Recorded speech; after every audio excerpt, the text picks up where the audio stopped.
შემდგომ აღზრდა აყალიბებს მას ისეთად, როგორცაც მე ჩვენ ვაფასებთ ხოლმე. შეუძლებელია ბავშვი ცუდი დაიბადოს. თუ ბავშვმა არ იცის, რომ რაღაც ცუდია, შეიძლება თუ არა მისგან აი ამ შემთხვევაში მისი ქცევისგან პასუხისგებლობის მოთხოვნა. მე აღარ დაჭირდება მას რაღაც გამოგონილი გმირების მიბაძვა. რომ თუნდაც ბავშვი რაღაც ნივთს იღებს და ავტომატურად ვსჯით. და მან ეს არ იცის, რომ უბრალოდ ცუდი საქციელი არის. ჩვენ ზოგჯერ ბავშვს მივაკერებთ იარლიხს, რომ ის ცუდია, ზარმაცია, ჯიუტია, ასეთია და მე მართლაც თვითონაც ზუსტად ისე იქცევა, როგორცაც ვეუბნები. აი რას ფიქრობთ, რომ თანამედროვე ბავშვს დღეს ყველაზე მეტად რა აკლია? ბედნიერი ბავშვის პოდკასტის მორიგი ეპიზოდი არის თქვენს წინაშე. დღეს ჩვენი სტუმარი არის მამა ბასილ ფოსური. ჩამოვიდა გორიდან ამ პოდკასტის ჩასაწერად და მადლობა თქვენ რომ არ დაგუზარდით.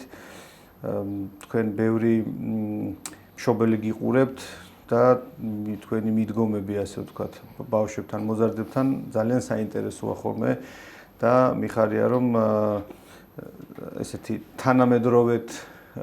თანამედროვე აღზრდის ტექნიკებში ერთ-ერთი გამორჩეული შეიძლება იყოს სწორედ თქვენი საგაკვეთილო პროცესი, რომელიც სკოლაში შეიძლება თავისუფლად გადმოვიტანოთ საერო ასე ვთქვათ მიმართულებაშიც. დღეს როცა ვფიქრობდი თემა როგორ შეგვერჩია, ორი არჩევანის წინაშე დავდექი. პირველი იყო ის, რომ როგორ მუშაობთ კლასთან, ეს ვიფიქრე რომ გაგეზიარებინათ, მაგრამ მე რომ ვიფიქრე ბევრი ვიდეო დევს ამ მიმართულებით და თემა შევცვალე ჩემთვის უფრო საინტერესო და შეიძლება ბევრი მშობლისთვის უფრო უკეთესად საინტერესო თემა აგვერჩია. ეს არის როგორ გაარჩიოს ბავშვმა კარგი და ცუდი თუ ამას არ ვასწავლეთ. ასეთი ფორმულირებით მინდა რომ დღევანდელი შეხვედრა წავიყვანოთ თუ არ ხართ წინააღმდეგი და თუ შეიძლება ამ თემაზე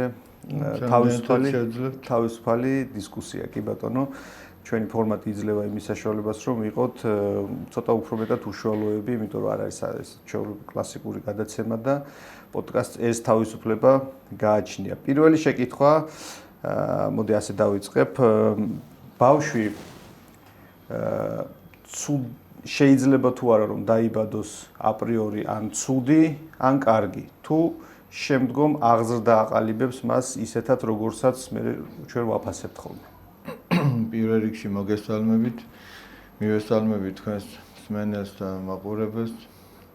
მადლობას გიხდით, რომ მოგვიწვიეთ ამის შესაძლებლობა გვაქვს ამაზე საუბრისა და რაც შეეხება ამ შეკითხვის პასუხს,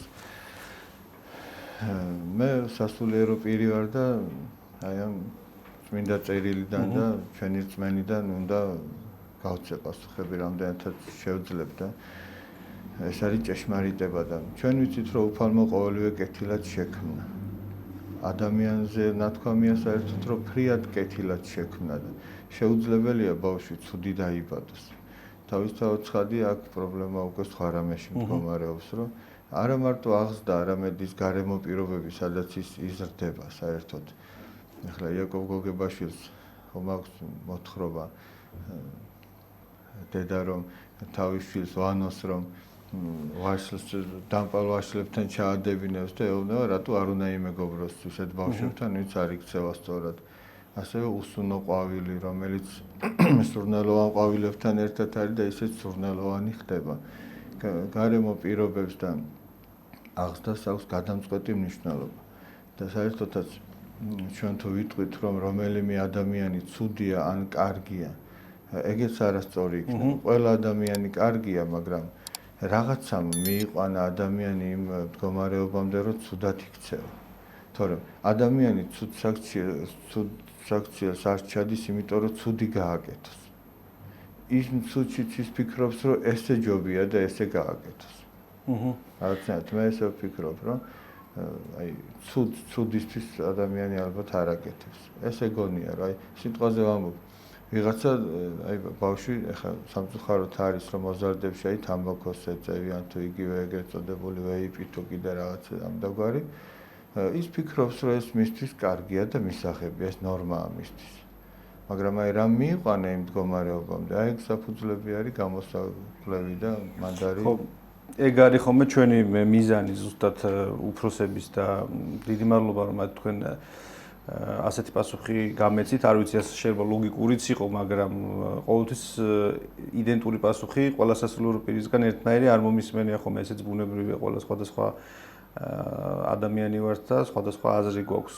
უბრალოდ ეს თვითონ ეს თემა რომ სულ მაწუხებდა ხოლმე აკაკი წერეთლის ეს დასკვნა, ასე ვთქვათ, რომ მარტო წვრთნარას უზამს თუ ბუნებამც არ უშველაო, რაღაცა მე ყოველთვის ხინჯად მაქვს როგორც მასწავლებელსაც, იმიტომ რომ მე ვფიქრობ, რომ ბუნებაზე გადაბრალება ამ თვალსაზრისით, ხო, რაღაცას აკლებს, ან რაღაცა არ ვიცით, ესე იგი ჩვენ კიდე ადამიანის შესახებ და უფრო მარტივია, რომ აი ბუნებამც არ უშველა და მორჩა დამთავრდა. სხვადასხვა ჩემი მეგობარი მიყვებოდა რაღაცა სუფრაზე ეგ თემა წამოიჭრა, საუბრობდნენ და ეგ ორი მოსაზრება და მთელი ღამე გავათენეთ, რომ მაგაზე ლაპარაკშიო, რომ ეს როგორ არის ასეა თუ ისეა და ეხლა ჩვენ მთელი ღამე სხვა გავათენეთ და ჩემი აზრი ეგ არის. კარგია, ნუ თქვენი აზრი გასაგები არის. მეორე შეკითხვა ესეთია, რომ თუ ბავშვმა არ იცის, რომ რაღაც ცუდია, შეიძლება თუ არა მისგან აი ამ შემთხვევაში მისი ქცევისგან პასუხისგებლობის მოთხოვნა. იმიტომ რომ ხშირ შემთხვევაში ჩვენ სწორედ იქ ვთხოვთ ხოლმე ბავშვს პასუხისგებლობას, რაც მან უბრალოდ არ იცის. ეხლა რატო ვკითხულობ ამას, ნახეთ. გარკვეულ ასაკში ჩვენ რაღაცა უფროსებს გონია რომ ვიცით, ეხლა მე და ჩემი შვილი უმცროსი მანქანით გზავრობდით და ვეუბნები რომ მამა მეთქი შენ ჩემთვის აი საწვავი ვითხარ, ბენზინი ვითხარ, მეთქი შენ რო ხარ, ჩემთან ერთად როცა ხარ მე უფრო ისა რა ქვია, უფრო აქტიური ვარ, უფრო ბედნიერი ვარ და ასე შემდეგ და ძალიან კმაყოფილი სახით მისმენს, ძალიან კარგია და ეს ლივლივებს ეს პატარა არის, ეხლა მაშინ იყო 5 წლის ჩემი გოგონა და უცბად მეკითხება 1 საათი რო გავიდა, მამა ბენზინი რა არის? და მაშინ მივხვდი რომ აი შეიძლება ეს ემოცია მიიღოს ბავშვმა, მაგრამ ის შინაარსებში არ იყოს გარკვეული. აი ეს ამ შემთხვევაში ხშირად არის ხოლმე რომ უფროსები აქ უშვებს შეცდომას, რომ თუნდაც ბავშვი რაღაც ნივთს იღებს და ავტომატურად ვსჯით. და მან ეს არ იცის უბრალოდ ცუდი საქციელია ეს. ხოთაშოლის ჩვენთან არის მამა ირაკლი, ერთ-ერთი სასულიერო პირი, ჰოტელი არის და მას მე შევამჩნი ერთი ასეთი კარგი თვისება. აი დავუშვათ სტიქაროსანს დაავალებ და რაღაცა საეს მომიტან. ჯერ ეკითხებოდა, იცი ეგ რა არის? ან რაღაცაზე რო გზავნი ეს სიტყვა საცეცხლური მომიტან. იცი საცეცხლური რა არის? და იქნებ ისეთ რამეს ავალებ, რაც არ იცის რა არის და უნდა წავიდეს და აქეთ-იქით დაიწყოს ყურება, ხო? ახალი დაიძაბოს, დაიბნეს. ძალიან მნიშვნელოვანია რომ ჯერ აუხსნათ რა არის და მერე მოვთხოვოთ ის. და მაგრამ დღევანდელ ბავშვებს ახლა აი ჩვენ რო უთხრათ მარტო აი ეს არ გააკეთო ან ეს გააკეთე ვერ მიიღებს ეს ბავშვი. ჩვენ უნდა აუხსნათ რატომ უნდა გააკეთოს ან რატომ არ უნდა გააკეთოს. აი ეგ არის ძალიან მნიშვნელოვანი. რატომ არის ცუდი ან რატომ არის რაღაცა კარგი. აი მარტო ეს მოცემულობა აი პირდაპირ უთხრა ეს ცუდია და არ გააკეთო. ამ ბავშვებში უკვე ძალიან დიდი ინტერესია და მე ვფიქრობ ჩვენ მოვალეც ვართ და პასუხისგებელი რომ თან პატივი ვცეთ იმ ბავშვს რომ აუხსნათ რატოა ეს ცუდი და რატო იმ დონეზე აუხსნათ რა დონეზეც ეს ბავშვი გაიგებს ახლა ბოლომდე ვერ აუხსნი ახლა თავისთავად ცხადია ბავშვს რაღაც ისეთს რაც არ უნდა იცოდეს მაგრამ ყოველ შემთხვევაში რასაც ჩვენ არ ვასწავლით იმის მოთხოვნის უფლება ალბათ არ აქვს ჩვენ. თუმცა თქვენ შემთხვევაში მე მინახავს მაგალითებით ასწავლით ხოლმე, აი კონკრეტული მაგალითები მოგყავთ და აი სულ ვფიქრობ ხოლმე იმ წუთას იმ კლასში რომ ვჯდები მეც ცნობიერად და რომ წარმომიდგენია კლასის ყველაზე ისეთ პატარა და ისეთ წევრს, რომელსაც შეიძლება რაღაცა ტიპის, თქვათ, აღქმაში ოდნავ, თქვათ, კონდეს რაღაცა ტიპის შეფერხება, მისთვისაც კი გასაგებია ხოლმე ეს მაგონებს მთაში თუ გივლიათ, აი მთაში სიარულის დროს შენ თუ ვიღაცა სწრაფი ტემპით გარბის და ვიღაცა უკან მოდის, მაგრამ უკან რომ მოდის ეს არ ნიშნავს, რომ ბოლოში ვერ მივა. შეიძლება ყველაზე კარგად ის მივიდეს. მაგრამ ჯაჭვი რო არ გაწყდეს, ანუ პირველი და ბოლო ერთმანეთთან ძალიან დაშორებულები არ უნდა იყვნენ და თქვათ აი თქვენ შემთხვევაში ეს მიდგომა მომწონს ძალიან და მეც სიამოვნებით რაღაცა ტექნიკებს ვიყენებ ხოლმე და მადლობა ამისთვის.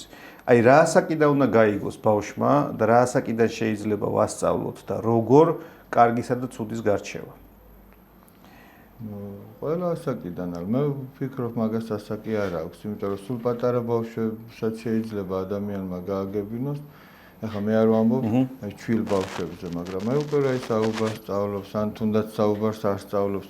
ჩვენი ქმედებით უკვე ჩვენ ვასწავლით მათ კარგსა და ცუდს. აი ჩვენივე ქმედებით. ახლა ზოგჯერ მშობელი ფიქრობს, რომ აი რომ გაიზრდება, მერე უნდა ასწავლოს რაღაც. მაგრამ რო გაიზრდება და ის ჩამოუყალიბდება ასეთი წარმოდგენები, მერე უკვე ძალიან ძნელია რაღაცა შეცვალა. მე ვფიქრობ, აი სულ პატარაობიდან 1 წლიდან, 2 წლიდან დედა ან მამა უნდა უკითხავდეს ძილის წინ რაღაც ისეთ აი ღირებულს, წმინდათა ცხოვრებიდან, წმინდა წერილიდან, უნდა რაღაც აი შემაგონებას ქართული ლიტერატურიდან საბავშვო რაღაცას იგივე იაკობ გოგებაშვილი ვახსენეთ წაღან, ხო? ამას უნდა უკითხავდეს და მე ჩემი ბავშვების მაგალითიდან გამომდინარე ვფიქრობ, რომ ამას ბავშვები ძალიან კარგად იგებენ და ძალიან ინტერესდებიან. მე თვითონ უჩნდებოდათ ხოლმე სურვილი, რომ აი ის წაგვიკითხე, ის წაგვიკითხე. მე ამახსოვრდებოდათ. მე ეს ყველაფერი რომ ბავშვის გონებაში ილექება, მათი კარგი მაგალითები თუ ცუდი მაგალითები და უკვე იაზრებს ცხოვრებაში რა არის კარგი და რა არის ცუდი. უკვე მას კი არ ჭირდება მხოლოდ ის შენიშვნა და მითითება, რომ აი ეს არ გააკეთო. არამედ უკვე იცის, რატო არ უნდა გააკეთოს, იმიტომ რომ იმ მაგალითს რაღაცა მოყვა, შედეგი ხო ყველაფერს თავის შედეგი აქვს და უკვე იმ ბიბლიური პერსონაჟების ცხოვრებიდან იცის, ან წმინდათა ცხოვრებიდან იცის, რა შეიძლება მოყვეს და ეს უკვე ძალიან მნიშვნელოვანია, მას უკვე აქვს ორიენტირი და ცოტა რო წამოიზრდება კიდე ბავშვი, კიდე უფრო მეტად შეიმეცნებს და ძალიან მნიშვნელოვანია, რომ ქართველ გმირთა ისტორია იცოდნენ ჩვენმა შვილებმა. აი თერგდალეულებმა სწორედ ეგ გააკეთა, ილია ჭავჭავაძემ ეგ გააკეთა, აკაკი წერეთელმა იმ გმირების ცხოვრება წამოწიეს წინა პლანზე. იმიტომ რომ ქართველს ეს ჭირდება. ჩვენ ახლა ჩვენ პატარაობაში და ჩვენი შვილებიც გამოგონილ გმირებს ეთაყვანებიან, ესე რომ ვთქვათ, აი მულტფილმები იქნება, ფილმები იქნება და არადა ქართველმა კაცმა, ბავშვმა თავისი ნამდვილი გმირების ისტორია რო იცოდეს, შეადარებს და მიხვდება, რომ ეს მართლაც ნამდვილი გმირი ყოფილა. ის გმირი, ეკრანზეა გმირი და იმისი კი ჩვეულებრივი ადამიანების მსახიობია, ხო და აი ეს ნამდვილი გმირობა ეგ არის. მე აღარ დაჭირდება მას რაღაც გამოგონილი გმირების მიბაძვა.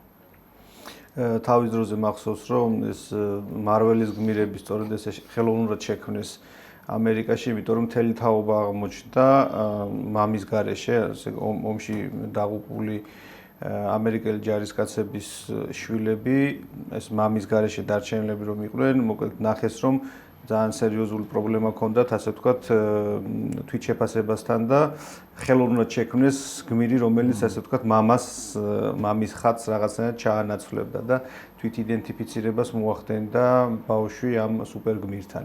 თქვენ რასაც ამბობთ, ასე ვთქვათ, ეს რეალური გმირები, ჩვენ შემთხვევაში, ხო, რეალურად გვყავს ეს გმირები. ალბათ მათი ძალიან გადამლაშებული მიწოდებაც არ არის კარგი, ვთქვათ, მისთვის და არც დაკნინება არ არის. ქართველ გმირებს არ ჭირდება გადამლაშება. იმათ ისეთი, ეხლა აი სიტყვაზე იოთამ ზედგენიძემ რაც გააკეთა, რა თუნდა ამას მიამატო რაღაც.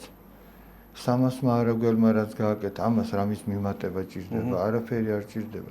იგივე თევდორე მღვდელმა, თევდორე კველთელმა, იგივე ამ ბოლოს ჩვენ მოუწმინდესმა პატრიარქმა რაც გააკეთა, რისი მიმატება ჭირდება, რომ ვიღაცას გმირად დაანახო, არ ჭირდება. ნურაფერს დააკლებ და ნურც მიამატებ, არ ჭირდება ამას მიმატება და ის დაინახავს სათავისას. თქვენ საინტერესო რაღაცაზე გაამახვილეთ ყურადღება, რაც ფუნდამენტშივე მე მგონი ძალიან საინტერესო მიდგომაა, რომ ესე იგი ბავშვს როცა უნდა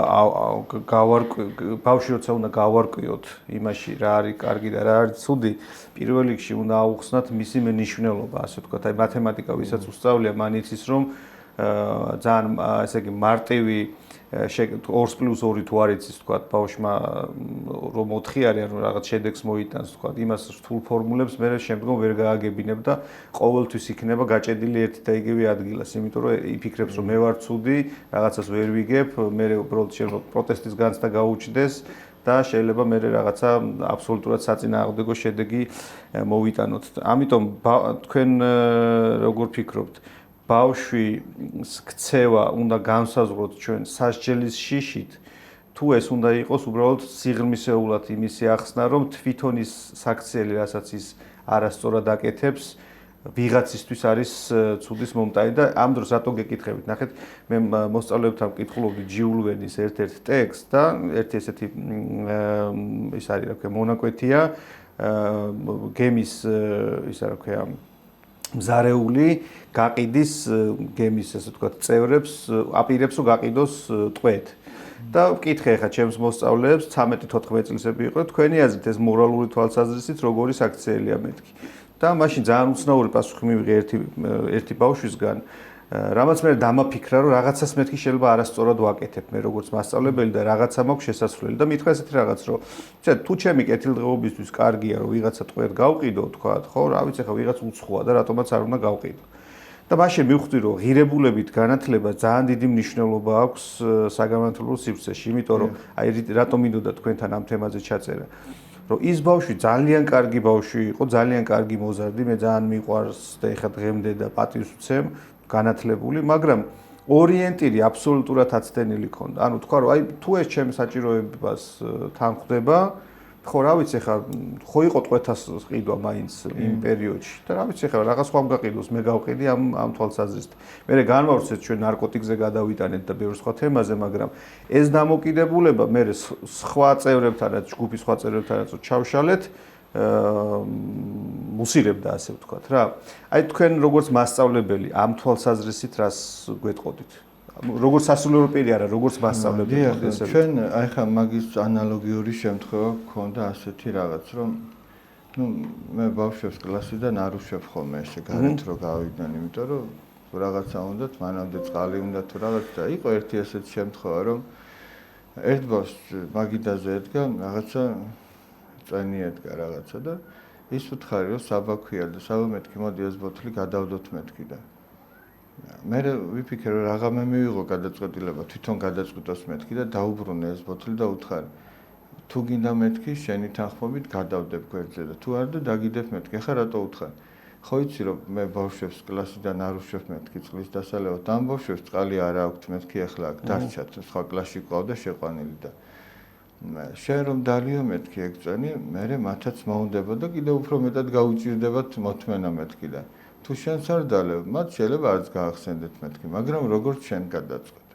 მას ხო შეიძლება თქვა რომ მე თუ ეს მე შემოვნეოდა, მან თქვა რომ არა, გადავდოთო და ამით ცხებსაც სარგებელი მოუტან. ეხლა მე ეს თქვა მინდა რომ ჩვენ უნდა ბავშვს აუხსნათ, რომ შედეგი აუცილებლად მოყვება კარგსაც და ცუდსაც. და მე დავაყენოთ არჩევანის წინაშე და თავად გადაწყვიტოს. ოღონდ ეს არ გამოვა ყველა ასაკში ალბათ. იმიტომ რომ შეიძლება 6 წლის ბავშვმა ისე გადაწყვიტოს, თავის საზიანოდ და სხვების საზიანოდაც, მაგრამ ეხა იმ გადაწყვეტილებას შენ ხო ვერ დაეთანხმებ. მაგრამ როდესაც უკვე ბავშვს აღზრდი იმ ცნობიერებამდე, რომ მას მართლაც შეატყობ, რომ ესმის კარგის და ცუდის, მე აუცილებლად უნდა დაუტოვო არჩევანის უფლება.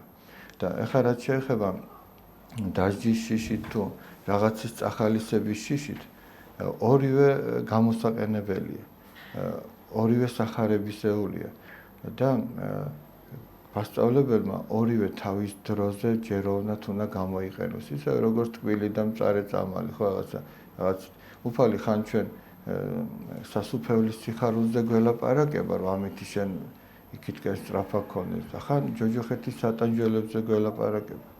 იმიტომ რომ იმის შიშიც ქონდეს ადამიანს და ცოდოს იმის გამოც მოერიდოს. მაგრამ თავდაპირველად ჩემი აზრისა ის არის რომ ბავშვმა იცოდეს რომ ნებისმიერი საქმე უშედეგოდ არ ჩაივლის. ზოგ რაღაცას მალევე ექნება შედეგი, ზოგ რაღაცას მერე მოყვება. ეხლა თუ 1 მეტრიდან დავაგდებთ რაღაცას, მალევე დაეცემა. თუ 100 მეტრიდან დააგდებ სიმაღლიდან, მალევე არ დაეცემა, მაგრამ ეგ იმას არ ნიშნავს, რომ შედეგი არ მოყვება. ცოტა ხნის მერე მოყვება, მაგრამ მოყვება. სიკეთეს გააკეთებ, შეიძლება დღეს ვერ დაგინახონ, ხვალ დაინახავ. ბოროტებას გააკეთე, აუცილებლად დაგხვდება წინ. და შენ მიიღე გადაწყვეტილება, გინდა რომ ბოროტება დაგხვდეს, მაშინ აი შენ გააკეთე. იმიტომ რომ ღმერთი ჩვენ ხო არჩევანის უფლებას გვიტოვებს. ახლა კიდევ ერთხელ ვამბობ, 4-5 წლის ბავშვს მაგარჩევას ესეთ ამამად ვერ მისცემ, იმიტომ რომ ვერ აკონტროლებს ბოლომდე თავის თავს, მაგრამ ახლა 14-15 წლის ბავშვს ეგ არჩევანი უნდა მისცემ. თქვენ სასჯელი ახსენეთ და ისე უბრალოდ ახლა ეს კითხვა არ მქონდა მომზადებული, მაგრამ დავინტერესდი სასჯელის ნაწილში როგორ იყენებთ ამ სასჯელს თქვა, აი ხა სიტყვაზე ვამბობ, დავუშვათ შვილთან მიმართებით, ხო? თუ შვილს ეცოდინება, რომ შენ თუ დავუშვათ რაღაცას ცუდად თუ მოიქეცი და კვლავ გაიმეორებ, აი ეტყვი ან დღეს გარეთ არ გაგასეირნებს სიტყვაზე, რაღაცა რაც მას სიამოვნებს, იმას არ მიიღებს. სასჯელში არ გულისხმობთ, რომ რაღაცა ფიზიკურად საქმე, თუმცა იმასაც თავის დროზე თავისი მნიშვნელობა ჰქონდა. ხო და რა თქმა უნდა ეს დღეს ახლა ძალიან სამწუხაროა, მაგრამ აი ერთი უკიდურესობიდან მეორე უკიდურესობაში ვართ, მე რასაც ვატყობ. ერთი ის რომ თითქოს ძალადობისგან თავის დასაცავად გამოგვივიდა რა, რომ ბავშვებს სიმხელა უფლებები მიენიჭათ, რომ მშობელი ხმას ვეღარიდებს. და რა მნიშვნელობა აქვს ბავშვი წყალში დაიხსჯობა თუ უწყლოდ დაიხსჯობა. ოქროს შუალედია ძალიან მნიშვნელოვანი. იმიტომ რომ ზოგმა ბავშვმა თავისი უფლებები ძალიან არასწორად გამოიყენა. ეს ძალიან სამწუხაროა. ხო, ну, ხშირად ბავშვი манипуляტორული არის და ამ თვალსაზრისით რაღაცას იყენებს, მაგრამ მე ვფიქრობ ამ შემთხვევაშიც ხშირად ალბათ სახელმწიფო ალბათ ხელმძღვანელობს იმითი, რომ ამ ნაწილში შეცდომის დაშვება უფრო ხშირია, ვთქვათ, რომ მშობელი ამეტებს თავის რაღაცა უფლებებს და ხშირად ძალიან აზიანებს ბავშვს. მათ შორის ახლა ვიდეო ვნახე ამას წინათ, ბებია როგორ სცემს შვილიშვილს პირდაპირ ეთერში TikTok-ის რაღაცა ლაივის გამო და დაუკავებია და მე ხელახლა ისევ იგივეს აკეთებს და ახლა ასეთ დროს თავის ცხადია რაღაცა უნდა შეუზღუდო ადამიანს ბავშვსაც ხო თავისი უფლებები აქვს და სჭირდება იმას დაცვა, თუმცა ბოდიში რადგან ბავშვის უფლებებზე ჩამოვარდა ლაპარაკი. ეხლა დღეს მედიცინა, აი თუ მართლა ესე ვამბობ რა, თუ მართლა ვიღაცას ბავშვის უფლებები აინტერესებს და მაგიტოა ეგ ყველაფერი და არა სხვა რაღაცეების გამო. ჩვენ მედიცინა იმდენად არის განვითარებული, რომ ჩვენ უკვე ვიცით, რომ ბავშვი ჩასახვისთანავე სულისა და ხორცის მქონე არის. და იმ ბავშვს არ აქვს უფლებები. აი, მოდი ამ თემასაც შევეხოთ 2 წუთი. კი, ბატონო. ჯერ არ დაბადებულ ბავშვს უფლება არ აქვს სიცოცხლის უფლება. თუ იმ დაბადებულ ბავშვს აქვს უფლება, რომ მამა თუ დედა არ ეჩხუბებოდეს, იმ ჯერ არ დაბადებულს არ აქვს უფლება, რომ მამამ და დედამ არ მოკლას. აი, ხო პარადოქსია.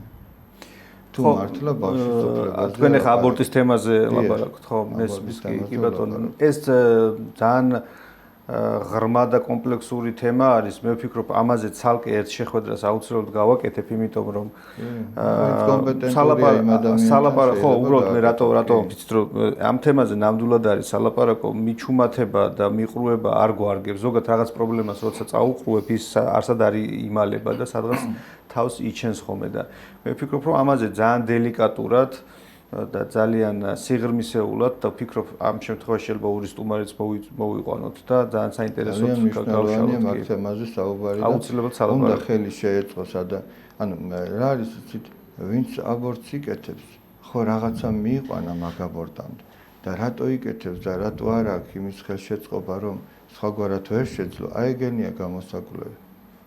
და მაგაში ხელის შეწყობა ჭირდება. ვიღაცას ფიზიკურად, მატერიალურად, ვიღაცას სულიერად, ყველას თავისებური ხელშეწყობა ჭირდება.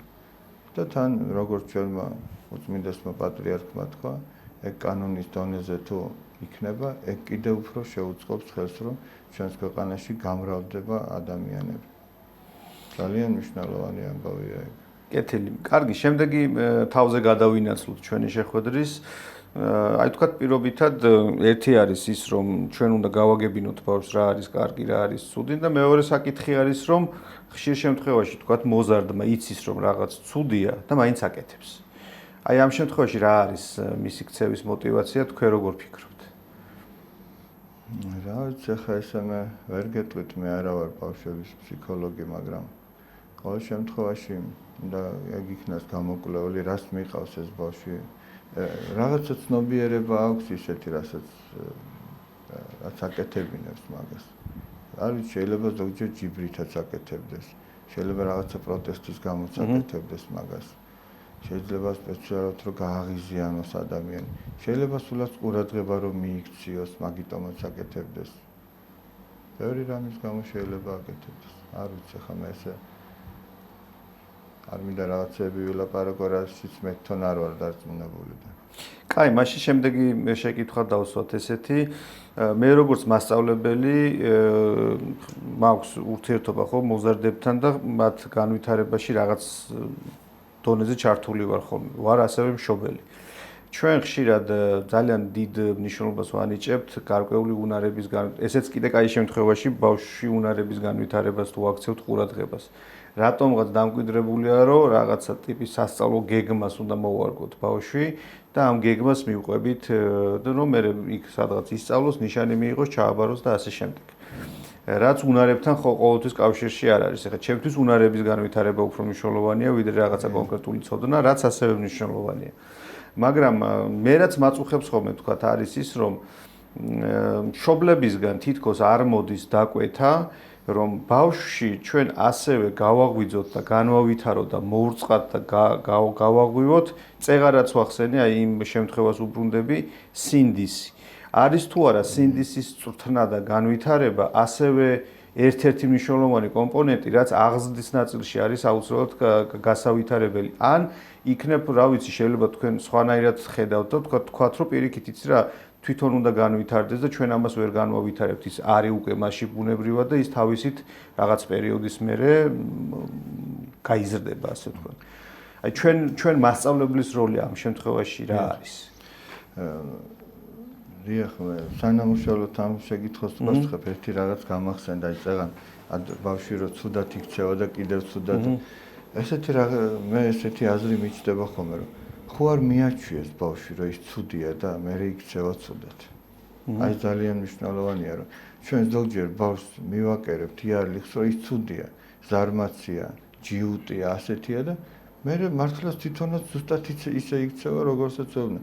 ჩვენ უნდა ბავშვს დავაჯეროთ, რომ მას შეუძლია კარგი საქციელი, რომ ის კარგია, რომ მას არაერთი კარგი საქმე აქვს გაკეთებული. არაერთი, ეხლა შეუძლებელია ბავშვი როგორც ცუდათაც არ უნდა იქცეოდეს, სადღაც რაღაც სიკეთეები არ ქონდეს გაკეთებული, გამორიცხული ეგეთი რამე და ჩვენ უნდა აქცენტი იმ სიკეთეებზე გავაკეთოთ და უთხრათ, რომ შენ აი ესეთი კარგი ხარ და შენ ეს ცუდი საქციელი არ შეგეფერებ. და ჩვენ ზოგჯერ როგორ ვარ პირიქით ვარ, ვეუბნებით, რომ შენ ცუდად იქცევი, ცუდი ხარ და თუ რამე კარგს გააკეთებს, ის გვიკვირს, რომ აჰა, თურმე კარგიც გაუკეთებ. პირიქით უნდა იყოს, უნდა უთხრათ, შენ კარგი ხარ და ის ცუდი რაც შეგემთხვა, ეს შენ არა ხარ, შენი არ არის და ამიტომ ეცადე რომ ეს არ გიხდება. შენ სხვანაირად მოქცევა მოგიხდება, იმიტომ რომ ასეთი კარგი ხარ. ეხლა რაც შეეხება სინდისის თემას, მე ვფიქრობ, ეს არამც თუ ერთ-ერთი მნიშვნელოვანი თემა, ეს არის ყველაზე მნიშვნელოვანი თემა. იმიტომ რომ თუ როგორი ნასწავლიც არ უნდა იყოს არაკეთილსინდისიერი ადამიანი, მისი სწავლა უკვე არამც თუ სახიფათოც ხდება. არაფერს გამოადგება, არამედ სახიფათოც კი. მაგრამ თუ ადამიანი კეთილსინდისიერია, მაშინ მისი სწავლა უკვე ძალიან დიდ მნიშვნელობას იძენს და განათლებული ადამიანი სწორედ იმას ქვია, ვინც კეთილსინდისიერია, დამოედროს ნასწავლი. თორემ არაკეთილსინდისიერი ნასწავლი ეგ არ არის განათლებული ადამიანი. განათლებული ადამიანი ის არის, ვინც ღვთის ნათლით არის განათლებული და ის ბოროტების ჩასადენად იმ სიკეთეს არ გამოიყენებს. მაგრამ ნასწავლმა ბევრი ბოროტება შეიძლება გააკეთოს და არა განათლებული. თქვენ სასულიერო პირი ხართ და თან მასწავლებელი ხართ, ასწავლით, ხო? ეხლა არ ვიცი როგორ არის ეხლა ყველა მორწმუნე ოჯახის შვილი მოდის თქვენთან თუ არა, ალბათ არ მოდის. ეს ლოგიკურიც იქნება, რომ ვიღაცა მოდის, თქვათ ისეთი ადამიანი, რომელიც თუნდაც სულ სხვა კონფესიის წარმომადგენელი არის. შეიძლება ესეც მოხდეს და მე მაგალითად გამიხარდება თუ ასე მოხდება, იმიტომ რომ ეს კომუნიკაციის ნაწილში ძალიან საინტერესო იქნება მათთვისაც და თქვენთვისაც. რატომ ვკითხულობ ახლა ამას? მქონდა ესეთი შემთხვევა რამდენიმე წლის წინ მე ვასწავლედი სკოლაში და რაღაც თემაზე ვლაპარაკობდი ჩემს მოსწავლეებთან. მე ყოველთვის მიყვარს ხოლმე მაგალითებით ლაპარაკი და მეძიესაც ვფიქრობ ლიტერატურიდან მოვიყვანო ხოლმე ეს მაგალითები და ჩვენი საუბარი გადავიდა ისეთ კალაპოტში, რომ ესეთი რაღაცა უთხარი მაშინ ბავშვებს, რომ ეხლა ქურდობა შეიძლება უნებურიც აღმოჩნდეს ისეთი, რომ შენ ამაზე თქვა დიდად არ გიფიქრი. ეხლა სხვიჯიბეში კი არ ჩაყავი ხელი და ამოიღე, არამედ მაგალითად ავტობუსში ახვედი და არ გადაიხადე მგზავრობის ღირებულება, ესეც ქურდობის კვალიფიკაციაში შეიძლება გავიდეს უნებურად. თქვათ გაზის გადასახადი რაღაცა გაიყვანე გაზი ან დენი ისე რო ვაპობდით ხოლმე ლევად გაყვანილი გაზი დენი, ესეც რაღაც ამბავში შეიძლება ქურდობის კვალიფიკაციაში ჩამოყალიბდეს ხო და ამ თემაზე ვლაპარაკობთ. ამას მოყვა შედეგი ის, რომ მოვიდა ამ ერთ-ერთი ბავშვის მე-6 კლასელები იყვნენ მშობლები და დირექტორთან იჩივლა, რომ მასწავლებელი ისეთ ღირებულებებს ელაპარაკება ამ ბავშვს, რაც ჩვენი ოჯახისთვის არ არის ბუნებრივი და მისაღები. ანუ ჩვენ ვზრდით შულს, რომ თუ თქვათ სიტყვაზე ტრამვაიში, ეხლა ჩვენთან არ არის ტრამვაი, მაგრამ ავტობუსში ან სადღაც შესაძლებელია რომ არ გადაიხადო, არ უნდა გადაიხადო. თუ თქვათ რაღაცა შეგიძლია რომ ვიღაცას გონებით აჯობო და წაართვა, უნდა წაართვა. და მაშინ დავდექი ესეთ დილემის წინაშე, მე უკვე განვაზოგადე ეს ფაქტი და ვფიქრობდი რას, რომ თქვათ მე ჩემ შულს რაღაც ჩემებურ სისტემას ვასწავლი ღირებულებათა სისტემის, ხო? აი თქვენთან რომ მოდის ბავშვი, თქვენ სხვა ღირებულებით სისტემას ასწავლით. ამ დროს როგორ უნდა მოხდეს ბალანსი ისე, მასწავლებელი როგორ უნდა მოიქცეს, რომ იყოს პირნათელი იმ ოჯახთანაც და საკუთარ სინდისთანაც და ბავშვთანაც. იმიტომ რომ მე აი სულ ფიქრობდი ხოლმე, ეხა ბავშვი მოვიდა და ბავშვური გულწრფელობით მითხრა ესეთი რაღაც, რომ მასო თქვენ რაღაცას რომ მეუნებითო, ჩემი მშობლები მეუნებიანო, რომ ის მასწავლებელი არასწორს გეუნებავ და შენ მე რასაც გეუნები, ამას დაუჯერებ და მაშინ მე ესეთი რაღაც უთხარი, რომ მე შენი მშობლების მჯერა მეთქი, შენი მშობლები არიან კარგები, უბრალოდ მეთქი ალბათ ახსნაში ვერ გავუგეთ ერთმანეთს და იქნებ მეთქი რაღაცნაირად შევჯერდეთ ესეთ თემაზე მეთქი. თქვენ როგორ ახერხებთ ასეთ დროს აი ამ ბეწვის ხიძზე გავლას, იმიტომ რომ ერთია ჩვენ რაც გონია რომ არის ღირებულებითი და სწორი და მართალი და მეორე მხრივ ის ოჯახი რას ეუბნება, რა არის სწორი და მართალი. ხვდებით ხო როგორ სირთულე? მიცით რა არის, აი მე ვფიქრობ რომ ამ სირთულე არ არის საერთოდ. და რატო საერთოდ გამომდინარე ვფიქრობ. მე არ ველაპარაკები ბავშვებს იმას თუ რა მგონია მე. არც იმაზე ვაკეთებ აქცენტს რა გონიათ მათ მშობლებს. მე ვცდილობ ბავშვებს უთხრა სახარებისეულად როგორ არის უკეთესი. ან თვითონ თავიდან რაზეც დავიწყეთ საუბარი, კარგი და ცუდი. იმ კარგსა და ცუდს ათვლის წერტილი თუ არა აქვს, მაშინ დაიბნა ვიღაცისთვის კარგი შეიძლება ქურდობაც იყოს. კი არის ესეთი ადამიანი, რა თქმა უნდა. ეხლა მაგალითად აი ეს წიგნი ერთხელ მამა თეოდორემ დაუსვა სტუდენტებს შეკითხა. გაჩერებულია თუ დგასო? დგას უმოძრაოდ ამ ოთახთან მიმართებაში, მაგრამ თვარესთან მიმართებაში ხო მოძრაობს. ათვლის წერტილად რას ავიღებთ, ეგ არის ძალიან მნიშვნელოვანი. ჩვენთვის ქრისტიანებისთვის ათვლის წერტილი არის სახარება, წმინდა წერილი. მოდი აბა შევხედოთ იმ ბავშვს ეტყვით, აი წმინდა წერილის მე ჩვენ ხო ქრისტიანები ვართ არა? მე ამას ვასწავლე, რომ ნახოთ რას ქვია იქ კარგი და რას ქვია ცუდი. და ამის მიხედვით ვიმსჯელოთ, თორემ მე რა მგონია და შემშობლებს რა გონია, ეგ უნდა გვერდზე გადავდოთ და რაც ღვთის წინაშეა და პირნათელი ჩვენ არ უნდა ვიყოთ არავის მიმართ ჯერ გარდა ღვთისა. ღვთის წინაშე უნდა ვიყოთ პირნათელი. უფალი როგორ ასწავლის? უფლისა არის ქვეყანა და სავსება მისი, სოფელი და ყოველი დამკვიდრებული მაშინა. ყველაფერი ღვთისაა და ადამიანი რომელიც დავუშვათ ის ოჯახი ალბათ შეიძლება ასე იყო რომ თუ შეგიძლია რომ სამსახურში რაღაცა მიაფუჩეჩო და უფროსმა ვერ დაგინახოს, გააკეთებ ეგრე. თუ შეგიძლია რაღაც წამოიღო ისე რომ სამსახური და რომ ვერ დაგინახონ, წამოიღებ, მაგრამ ეგ რამდენად სწორია. მოციქული პავლე ამბობს რომ ყველაფერი გააკეთეთო არა როგორც ადამიანისა, არამედ როგორც ღვთისა. ეხლა სამსახურში უფროსი ვერ გხედავს, მაგრამ ღმერთი რომელიც ყველგან არის, ხო გხედავს და მისია ეს ყველაფერი. აი ამ განწყობით თუ გააკეთებ, არა, თავზე დადგომა არ დაგჭირდება, რომ ეს პირნათლად გააკეთო. ჩვენს ქვეყანაში დღეს ამის ძალიან დიდი პრობლემაა. ძალიან დიდი პრობლემა. ადამიანი აი სიტყვაზე ვამბობ, ააშენა რაღაცა, მთავარია გახსნას გაუძლოს და მე სულაც რო ჩამოსვიდეს რაღაცები აღარ ადარდებს. კეთილსინდისიერი ადამიანი ცოტა მეტ სიშრომებს. საფუძვლიანად გააკეთებს, შეიძლება ამას ცოტა ნაკლები ანაზღაურება მიიღოს, მაგრამ მისი სინდისი არ შეწუხდება ამის გამო. ხო, დღეს წავიკითხე განცხადება, იყიდება სახლი, ჩემთვის მაქვს აშენებულიო და მანქანაზე წამობენ ხოლმე, რომ ჩემთვის ყავს ჩამოყვანილი, ანუ გულისხმობს ავტომატურად, რომ ჩვენ საზოგადოებაში ყოფთ რა, ვიღაცისთვის ჩამოყვანილი ნიშნავს, რომ ცუდი შეიძლება იყოს.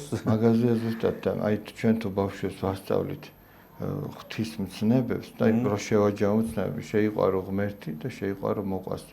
შეიყვარე მოყვასი შენი ვითარცა თავით ის რას ნიშნავს? მოეკეცი მოყვასი ისე როგორც შენ გინდა რომ მოგექცეს. შენ რომ მოგაყიდოს ულმე მანქანა, გაფუჭებული მოგეწონება, არც შენ არ უნდა მიაყიდო იმას. როგორც შენთვის გააკეთებდი, გააკეთე და უთხარი. ან თუ ვერ აკეთებ ისე, უთხარი რომ ეს ჭირს და ეს აქვს დაზიანებული. კეთილსინდისიერი იყავი და შეიძლება ადამიანმა მოიხვეჭოს ბევრი რამე არაკეთილსინდისიერად, მაგრამ იმაში ის სიხარულს ვერ განიცდის და წმინდა პაისი ათონელი ამბობს, რომ თუ ადამიანიო გემრიელის ნაცვლად უგემურს აირჩევსო ქრისტეს გულისთვისო, ის ამ უგემურის მეშვეობით დატკბება ქრისტეთიო. შეიძლება ცოტა გქონდეს, მაგრამ აი ცოტაში იქნება დიდი გემო და სიტყვება და სიხარული და მშვიდათაც დაიძინებ და არაფერს არ შეგეშინდება, რომ ვაი თუ მე ამან რაღაც გამოიწვიოს. და მე ვცდილობ აი ეს ვასწავლო ბავშვებს და ისინი მშვიდად იქნებიან. აი იმ სიტუაციაში როგორ იქცევით და მშობელსაც შეიძლება რჩევა მივცეთ, რომ თქვათ პირობითად აი ეხლა ჩვენ ვერ გავექცევით იმას, რომ მით უმეტეს ჩვენს ეპოქაში სოციალურ ქსელებს აქვს უდიდესი გავლენა მოზარდებზე, ისინი უყურებენ რაღაც სხვადასხვა თქვათ ვიდეოებს, TikTok-ია ეს, Facebook-ია, Instagram-ი თუ ასე შემდეგ. და ხშირ შემთხვევაში აი ეს მორალური ზღვარი თუ მორალური ხაზი, სადაც რაღაცის აქეთაც, რასაც თქვა მშობელი ქადაგებს თუ შვილს ასწავლის, ხშირ შემთხვევაში სხვა მოზარდი ან სხვა უფროსი იმ ხაზის იქით აღმოჩნდება ხოლმე. და ამ დროს მოზარდს აქვს ესეთი შეკითხვა ლოგიკური, რომ რატო უნდა თქვათ, რატო უნდა დავიჯერო, რომ ეს არის ცუდი თუ სხვებიც ასე იქცევიან. განსაკუთრებით თუ თინეიჯერებთან გვაქვს ჩვენ საქმე, თინეიჯერობის ასაკში უფრო მნიშვნელოვანი აზრი აქვს სხვა თინეიჯერებს და სხვას ვიღაცას თქვათ, თუნდაც სხვა უფროს და არა თქვათ შენ. ეხლა სოციალური ქსელების ეპოქაშიც კიდე როგორ ხდება, რომ წახალისება ხდება რაღაცა ისეთის, რაც თქვათ, პირობითად ჩემი ოჯახისთვის არ არის მისაღები, ჩემთან ახლოს ეს არ არის, მაგრამ პოპულარული არის. ეს პოპულარულობა გარკვეულ ტვირთად აწვებად მოზარდებს. ისინი მე ძალიან მესმის ხოლმე, მეც ხო ვიყავი მოზარდი და ხო მახსოვს, რომ აი ეს საზოგადო აზრი შენზე ზეწოლას ახდენს. აი ამ დროს როგორ უნდა მოიქცეს მშობელი, როგორ უნდა მოიქცეს მასწავლებელი, რომ დავეხმაროთ. ჩემი მიზანი არის ხოლმე ერთადერთი, რომ მე სხვა ფუნქციას ჩემ თავში ვერ ხედავ მოზარდთან მიმართებით, რომ რაღაც რატომღაც რა კი ჩემი მოსწავლე აღმოჩნდა, ან ჩემი შვილი არის. როგორც უფლის წულს ისე უყურებ და ვცდილობ რომ გავზარდო, რომ მე თავის გვირგვინამდე თვითონ მივიდეს. ეხლა მე არ ვცდილობ რომ ესეთი გვირგვინი დავადგა, ან ეს გავაკეთო, ან ის გავაკეთო, ასე ვთქვათ, არ ჩავერიო მის პიროვნებაში ზედმეტად რა, მაგრამ აი ამ ნაწილში როგორ დავეხმაროთ მოზარდებს. ძალიან მნიშვნელოვანია სამეგობრო. ეხლა ხო ეგ ნუ ამბავია და ჩვენ რაღაცნაირად აი ესეთი გამოსავალი ვნახეთ მეთქი ბოლომდე ვერ ვიტყვი, მაგრამ ჩვენ გვაქვს სამრევლო სკოლა და იმ სამრევლო სკოლაში არის კიდე რაღაცა ეგრეთ წოდებული სტუდია, სადაც სადაც 30 ბავშვამდე ცოტა მეტი ხან მეტნაკლებობით არის ხოლმე და ეს ბავშვები არიან ყველა მორწმუნე ბავშვია და ესენი არიან ერთმანეთის ზურგი, ესე რომ ვთქვათ, რა გაგებით. და ამათთან ერთად ჩვენ ონლაინ შეხვედრები რო გვაქვს, იქაც მორწმუნე ბავშვები ხშირად მე ერთად შეკრება ხდება და ეს ბავშვები რაღაც მარტო ის კი არა რომ ვასწავლოთ ჩვენ, არამედ იქ სამეგობრო რო ჩამოყალიბდეს და რატო ეს ზურგი ერთმანეთისთვის ეს ბავშვები რომ შეიძლება რომელიმე აღმოჩნდეს ისეთ გარემოში, ანუ საზოგადოებრივი აზრი იმდენად ძლიერი იყოს იმ გარემოში, იმის საწინააღმდეგო რაც მისი მრწამსია, მაგრამ ამ ბავშვს ეცოდინება რომ ჩემს უკან არიან ის ბავშვები, ვინც ისე ფიქრობენ, როგორც მე ვფიქრობ. აქ შეიძლება მე ერთი ვარ, მაგრამ არიან ის ბავშვები, ვინც ისე ფიქრობენ. მე ეს ბავშვები იცნობენ ერთმანეთს სხვადასხვა ქალაქებში ხდება ხოლმე ჩვენი შეკრება და ყველა მიცის რომ ჩემნაირი მორწმუნე ადამიანი და მე რო ვფიქრობ ისეთი ყველა ქალაქშია, ყველა უბანშია, შეიძლება თითო თუ ორი თუ რამდენიც არის, მაგრამ არიან ესეთები და რადგან მე ახლა ერთი აღმოჩნდი ამ საზოგადოებაში, არ ნიშნავს რომ მათი აზრი არის უპირატესი.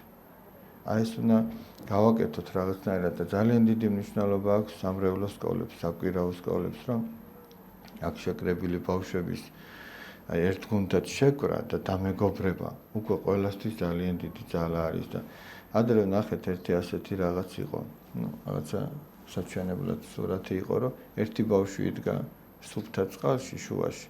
აი რაზეც თქვენ ამბობთ ზუსტად იგი გარშემო იდგნენ ტალახიან წყალში სხვები და ამ ერთს დასცინოდნენ. და ჩვენ ამაზე არაერთხელ გვისაუბრია ბავშვებთან ძალიან მნიშვნელოვანი თემაა, რომ იქ ეხლა სუფთა წყალში მდგომი არჩევანის წინაშე დგება, რა გააკეთოს, რომ აღარ დასცინონ, უნდა გამოვიდეს იმ სუფთა წყლიდან. და თუ დარჩება, აუცილებლად დასცინებენ. და უნდა სიმტკიცე შეინარჩუნოს, რომ ის გააკეთოს, რაც შინაგანად ჯერა და რაც ღირსეულია. და თუ ცოტა ხანი მოითმევს, აუცილებლად მოხდება ასეთი რაღაც. იმ დამცინავებიდან ჯერ ერთი, მერე მეორე დაფიქრდება მის ღირსებაზე. კი, როცა ერთად არიან, შეიძლება გაიცნონ, მაგრამ რო წავა და დაიძინებს არა ძილის წინ, იფიქრებს იმაზე, ვინც სუფთა წყალში იდგა და ეგრე ღირსეულად გაუძლო მაგას. და აუცილებლად სიმპათია გაუჩნდება მის მიმართ. ობიექტურად უნდა ვთქვათ, რომ ამის გაკეთება მოზარდს ძალიან უჭირს. მე ახლა მაგითო ვთქვი ამ ეს ძალიან ახლა ადამიანური თვალსაზრისით ჩვენი ბუნებრივი მდგომარეობა არის ახლა ეს გინდა ჯოგური ინსტინქტს დავარქვა და გინდა თანდაყოლილი თვისება თუ რაც კი როგორც გინდა სხვადასხვანაირად ხსნიან, თქვა ბიოლოგიურად სხვანაირად იხსნება, ფსიქოლოგიურად სხვანაირად, რომ ჩვენ მარტო დარჩენის შიში გვაქვს, იმიტომ ეს სიკვდილის შიშთან არის კავშირში. ხა როცა ადამიანი ამას აცნობიერებს და გაცნობიერებულად შეუძლია მარტო დარჩეს, მას უკვე აღარ ეშინია, იმიტომ რომ მას სიკვდილთან დალაგებული აქვს ურთიერთობა, მაგრამ ეხა მოზარდს ამის გაცნობიერების უნარი არ გააჩნია, ამიტომ მას მარტო დარჩენის ეშინია. ხშირად აი წეღარაც ვთქვი, რომ იქცევა ცუდად, იცის რომ ცუდია, მაგრამ მაინც აკეთებს ამას, იმიტომ რომ არ დარჩეს მარტო აი ჩვენ როგორ უნდა სუფთა წყლიდან, იმიტომ რომ მე მესმის ხოლმე ასეთ დროს მოზარდების და ყოფილა შემთხვევა რომ იმ ჭუჭყიან წყალში რო გადასულავთ, იქაც ვცდილობ რომ გავყვე, რომ იქ მარტო ჭუჭყიან წყალში კი აღარ ჩადგეს, სხვისი სუფთა წყლიდან გადმომთრევი არ აღმოჩნდეს, ან საერთოდ რა ვიცი, ხა იქ მთლიანად არ ამოისვაროს, ასე ვთქვათ რა. ის რო გავაკეთოთ ასე ვთქვათ პერიფრაზებით. თქვენ რელიგია ახსენეთ და რელიგიური განათლება ეს საკამათო არის ბევრისთვის, იმიტომ რომ ზოგი თulis რომ ვთქვათ რელიგიური განათლება ნაადრევ ასაკში შეიძლება პირიქით პროტესტის საფუძველი გახდეს შემდგომ ზრდასრულობაში. რაღაც ნაწილში მე ამ აზრს ვიღებ, იმიტომ რომ პრაქტიკა და გამოცდილება აჩვენებს იმას, რომ თუ ძალიან კვალიფიციური არ არის პედაგოგი, ვინც რელიგიას ასწავლის, ასე ვთქვათ, ნაადრევ ასაკში მოზარდს, ხშირ შემთხვევაში ეს უკავშირდება ხოლმე მოზარდის პროტესტის განცდას და პროტესტის განცდა, რაც მშობლის მიმართ უნდა კონდეს ბუნებრივად, რაც უნდა გაიაროს, გადააქვს ხოლმე რელიგიის მიმართ. აი, ხშირ შემთხვევაში რომ ვაკვირდები ადამიანები, რომლებიც გაბრაზებულები არიან რელიგიაზე და რაღაც აქტიურად იბრძვიან, ასე ვთქვათ, სასულიერო პირების ან თვითონ რელიგიური ინსტიტუციის მიმართ, უმეტესობას აქვს თავის დროზე მიღებული რაღაცა სასულიერო განათლება, ან ყოფილი სტიქაროსნები იყვნენ, ან რაღაცა ხდებოდა მათ შემთხვევაში. ამიტომ აი ამ ნაწილში თქვენ როგორ ფიქრობთ? იმიტომ ადრე ესეთი მოარული ანეკდოტი კი არა, უფრო რაღაცა ხუმრობასავით მოვისმინე ერთი სასულიერო პირისგან, რომ უწმინდესმა წინა პატრიარქმა ილია მეორემ ხუმრობით თქვაო, რომ სასულიერო აკადემიაშიო 30 სტუდენტი აბარებს და 40 წმინდანი გამოდისო იქიდანო მერეო რა. ანუ ხშირ შემთხვევაში ეს ხიბლის თუ რა ვიცი რა მდგომარეობაც არის. ხანდახან საპირისპიროდ მოქმედებს და თქვენ როგორ ახერხებთ იმას, რომ ისეთ ზღვარზე გაიაროთ, რომ ამ ბავშვებში პირიქით საწინააღმდეგო პროტესტის განცდა არ გაჩნდეს მერე ზრდასრულობაში. რა ვიცი, მე ვერ გეტყვით რომ ახერხებ, მაგრამ მე ყოველთვის ვცდილობ რომ მე თვითონაც ვისწავლო და მე ბავშვებსაც ვასწავლო. ვისწავლო როგორც თეორიულად, ისე მიდგომები ვისწავლო, რომ აი სადღაც არ შემეშალოს. ძალიან ვინ იცის რამდენი შეცდომა მომსვლია მე თვითონ აი ეგ ბუნებრივია პროცესში და ძალიან მნიშვნელოვანია ერთი რამ, რომ საერთოდ არ მივაწოდოთო ვერ ვიტყვით. არასწორმა მიწოდებამ აი რა შედეგებიც გამოიწვია, თქვენ ახლა ახსენეთ, მაგრამ ყველაფერს რაღაცა ზომიერება ჭირდება. თვითონ ადამიანის ბუნებაც გვასწავლის ახლა პატარა ბავშვი ჯერ ძეს აჭმა, ხო, მე ნელა უფრო მყარი საკვებისკენ გადავდივართ. სულიერ ცხოვრებაშიც ალბათ ასე უნდა მოხდეს. იმ დოზით მიაწოდო და ძალდაუტანებლად. რასაც ის ბავშვი თვითონ მიიღებს და ოღონდ ეგ იმას არ ნიშნავს, რომ ყველა 2 წლის ბავშვი ერთნაირად მიიღებს, ყველა 10 წლის ბავშვი ერთნაირად მიიღებს. ზოგი 10 წლის ბავშვი იმდენს ვერ მიიღებს, სხვა რომ 7 წლისა მიიღებს.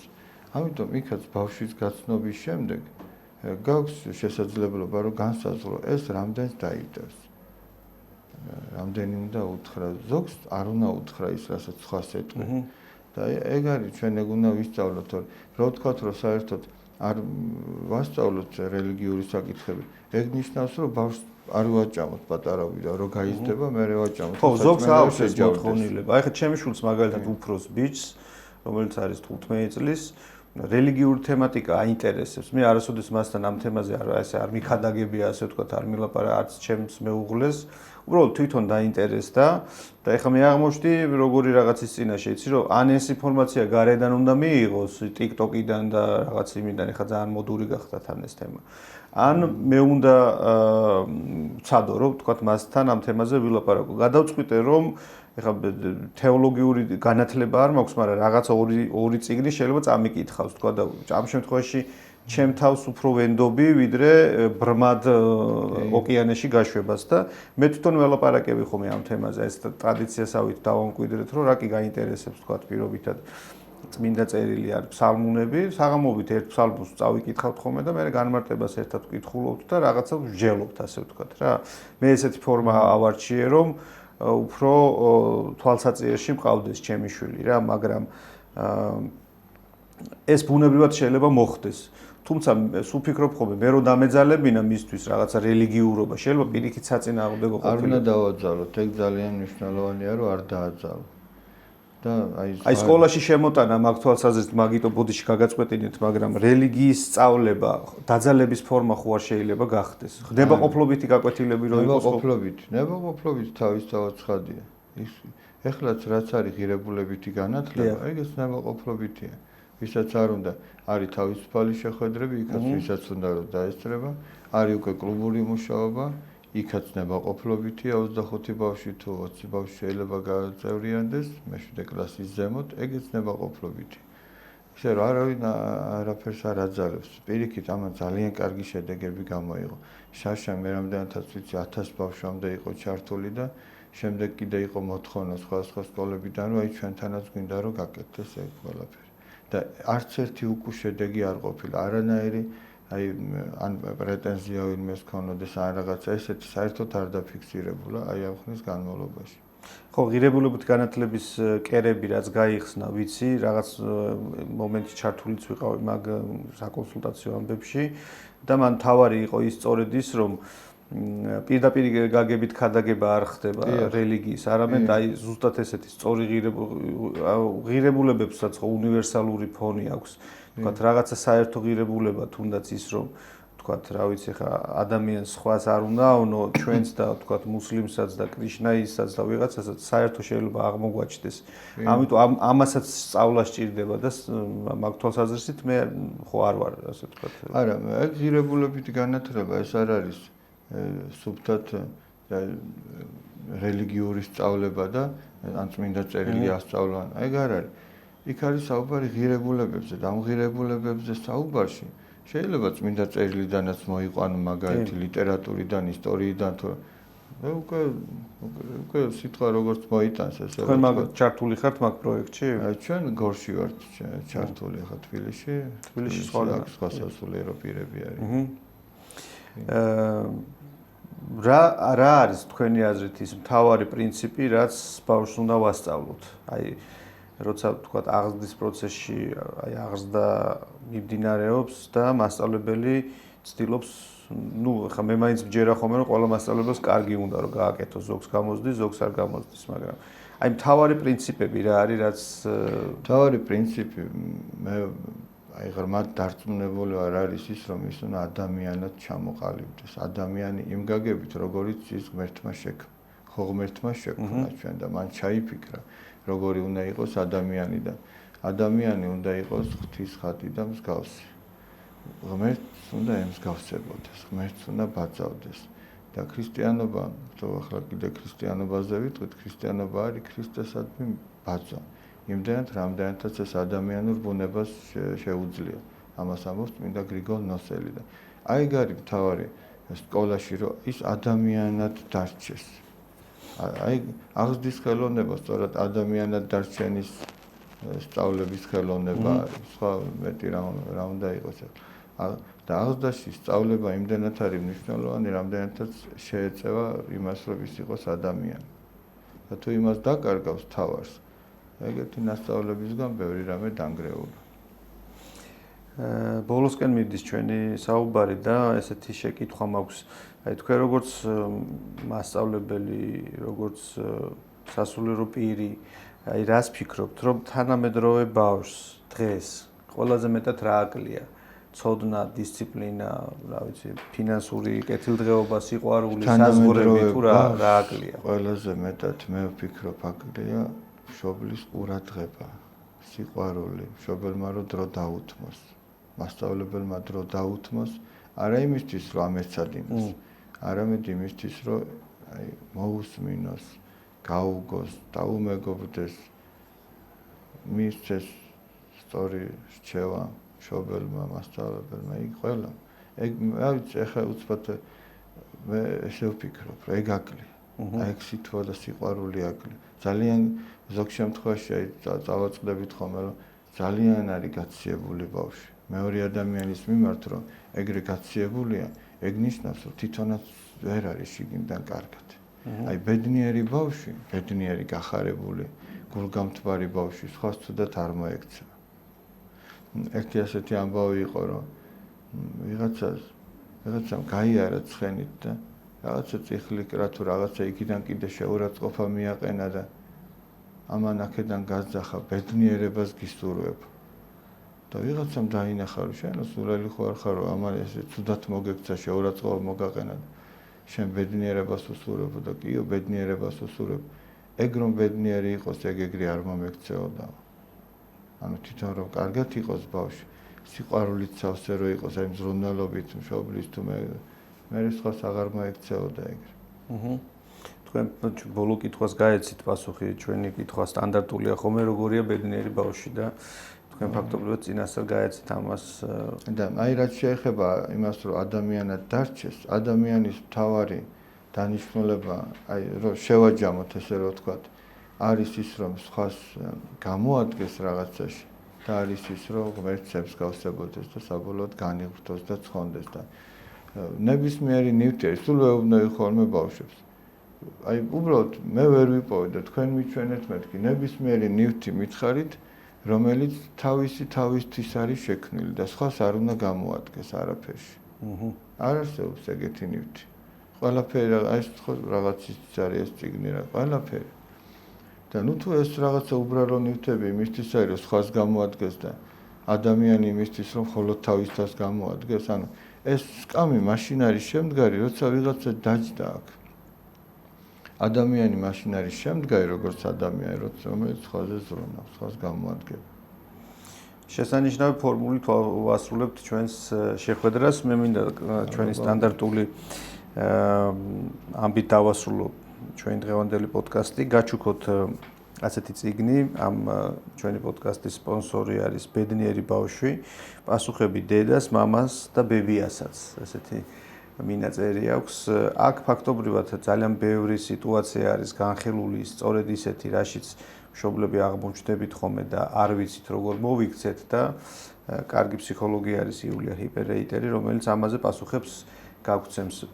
არ ვიცი, შეიძლება თქვენ როგორც მასწავლებელს, როგორც მღვდელს გამოგადგეთ ეს კი, ძალიან საინტერესო იქნება. თუ გამოგადგებათ, გამოიყენებთ, თუ არ გამოგადგებათ და სულ მაქვს ხოლმე მე ესეთი ამბავი, რომ ყველა ცუდი წიგნი ბუხრის დასანთებად მაინც გამოდგება, ანუ რაღაცა ფუნქცია მაინც შეიძლება არა, ყველაფერში არის რაღაცა კარგი, რაც შეიძლება გამოიყენოს ადამიანმა. ეს ნამდვილად კარგი წიგნია, მე ძალიან კარგად ვიყენებ ხოლმე და გაჩუქებთ ამ წიგნს.